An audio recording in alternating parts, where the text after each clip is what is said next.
ये आप विजय उद्यान का नजारा देख रहे हैं। यहाँ पर पंडित दीनदयाल उपाध्याय की प्रतिमा का अनावरण करने मुख्यमंत्री पहुंचने वाले हैं। पंडित दीनदयाल उपाध्याय की प्रतिमा का अनावरण करने के बाद राजकीय इंटर कॉलेज के ऑडिटोरियम में पंडित दीनदयाल उपाध्याय के जीवन पर आधारित प्रतिमा का उद्घाटन भी करेंगे। मुख्यमंत्री पहुंच चुके हैं और उनका स्वागत अभिनंदन हो रहा है। भाजपा नेताओं में उनके आशीर्वाद लेने की होड़ मची हुई है।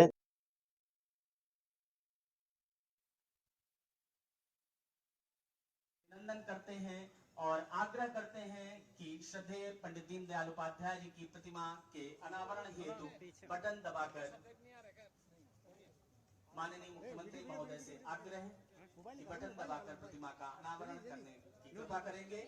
हम सब इस पल के साक्षी हो। मुख्यमंत्री ने खाद्य रसद मंत्री सतीश शर्मा को आगे बुलाया है अपने पास के खड़े होने के लिए। अब वो क्षण नजदीक आ चुके हैं जब पंडित दीनदयाल उपाध्याय की प्रतिमा का अनावरण होगा, जिसका सभी को बेसब्री से इंतजार था। प्रतिमा का अनावरण कार्यक्रम माननीय मुख्यमंत्री महोदय के कर कमलों से संपन्न किया गया है। निश्चित रूप से एक ऐसे व्यक्तित्व को हम सब नमन करते हैं जिन्होंने हम सबको बहुत से ऐसे भाव दिए जो आज समसामयिक हैं और माननीय मुख्यमंत्री महोदय अब पुष्पांजलि अर्पित उपस्थित है। उनके द्वारा अपने भाव सुमन अर्पित किए जा रहे हैं, पुष्पांजलि की जा रही है। अन्य सम्मानित जनप्रतिनिधि माननीय मंत्री आदरणीय श्री जयवीर सिंह जी, जनपद के प्रभारी मंत्री आदरणीय श्री सुरेश राही जी, विधान परिषद के सम्मानित सदस्य।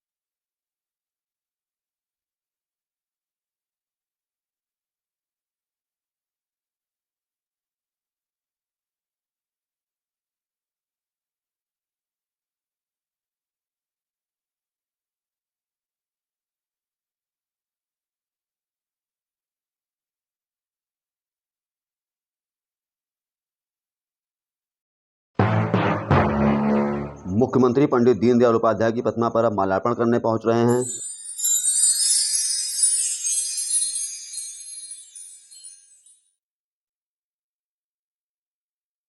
मुख्यमंत्री योगी आदित्यनाथ ने माल्यार्पण करने के बाद राजकीय इंटर कॉलेज के ऑडिटोरियम में पंडित दीनदयाल उपाध्याय के जीवन पर आधारित प्रदर्शनी का उद्घाटन करने पहुंचेंगे। उसके बाद जनसभा को संबोधित करेंगे। जनसभा में आज उन्होंने जो बातें कही, उन बातों का बाराबंकी के इतिहास से क्या नाता है, क्या महत्व है, बाराबंकी किस तरह प्रगति करेगा, कौन कौन से एजेंडे और योजनाओं के दम पर बाराबंकी उन्नति करेगा, इस विषय में मुख्यमंत्री ने क्या कहा, ये भाषण में भी आपको अपने चैनल के इसी कवरेज के माध्यम से अवगत कराने जा रहे हैं। बहुत ही महत्वपूर्ण भाषण रहा। प्रदेश स्तर पर बाराबंकी की ख्याति के साथ बाराबंकी के धार्मिक स्थलों का उत्थान और उनके महत्व पर मुख्यमंत्री ने अपने भाषण में बोला। क्योंकि यहाँ पर जो प्रतिमा देख रहे हैं आप, यहाँ पर पहुँच चुके हैं। बड़ी संख्या में लोगों की भीड़ रही, महिलाओं ने बढ़ चढ़ के हिस्सा लिया, तो बच्चे भी अपने अभिभावकों के साथ यहाँ पर मौजूद रहे। ऑडिटोरियम में देख रहे हैं बड़ा जनसमूह यहाँ पर उमड़ा हुआ है, विशाल जनसमूह देख सकते हैं आप। भीषण तपती गर्मी में, उमस में लोग यहाँ पर बैठ करके मुख्यमंत्री को सुनने आए हुए हैं। तो से अपने मुख्यमंत्री का इंतजार कर रहे लोगों का इंतजार खत्म हुआ, मुख्यमंत्री मंच पर पहुंच चुके हैं। यहाँ पर मुख्यमंत्री का स्वागत अभिनंदन हुआ। इसके बाद उन्होंने अपना भाषण शुरू किया।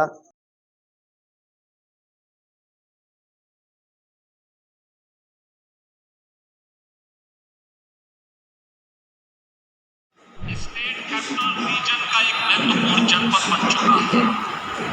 अब विकास का लाभ केवल लखनऊ तक, प्रदेश की राजधानी लखनऊ तक सीमित नहीं रहेगा, बल्कि उसका बराबर का भागीदार बाराबंकी भी बनने जा रहा है।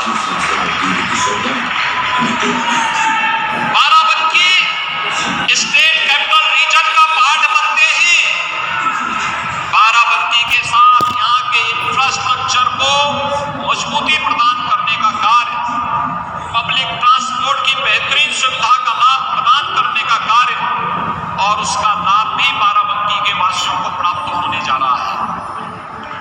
वैसे भी बाराबंकी को इस बारे में सौभाग्यशाली है। एक और प्रदेश की राजधानी लखनऊ है और दूसरी तरफ श्री अयोध्या धाम है। दोनों के बीच में बाराबंकी। विकास वहां हो या यहां हो, उसके लाभ से बाराबंकी को कोई वंचित नहीं कर सकता है और बाराबंकी इन योजनाओं के लाभ से आगे बढ़ेगा, इसमें कोई संदेह अब नहीं होना चाहिए। यहाँ पर खासतौर पर बाराबंकी की जो पहचान बनती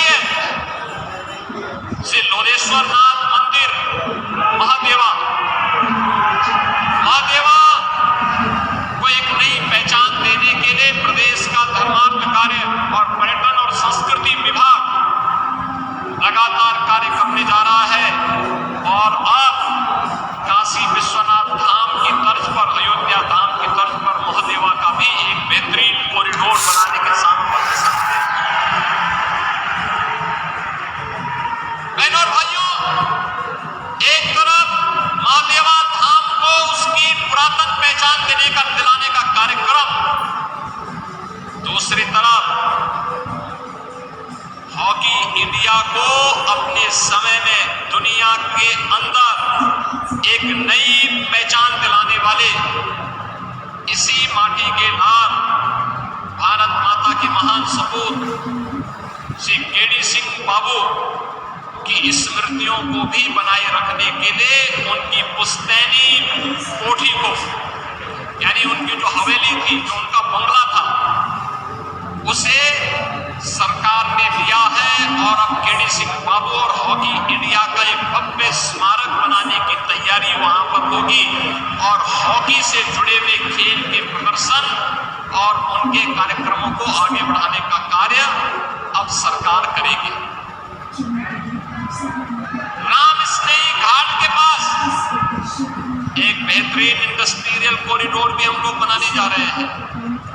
याद रखना, हजारों नौजवानों के लिए नौकरी की सुविधा हम इसी बाराबंकी में पैदा करेंगे। वैसे भी हमारा बाराबंकी तो औद्योगिक दृष्टि से भी, शैक्षणिक दृष्टि से भी और प्रगतिशील किसानों की दृष्टि से भी काफी अच्छा कार्य कर रहा है।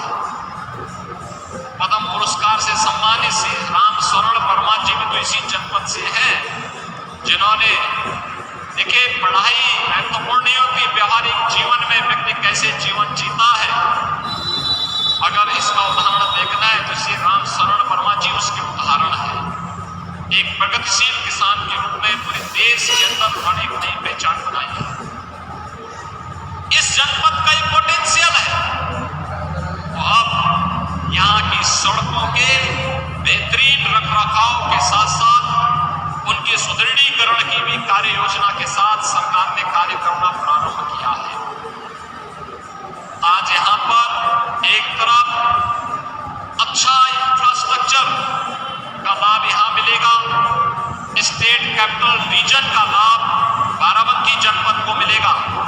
केडी सिंह बाबू के नाम पर खेल की एक नई राजधानी के रूप में बाराबंकी विकसित होगा, तो बाबा लोधेश्वर नाथ मंदिर के कारण एक बेहतरीन कॉरिडोर भी धार्मिक पर्यटन की दृष्टि से बाराबंकी जनपद को प्राप्त होगा।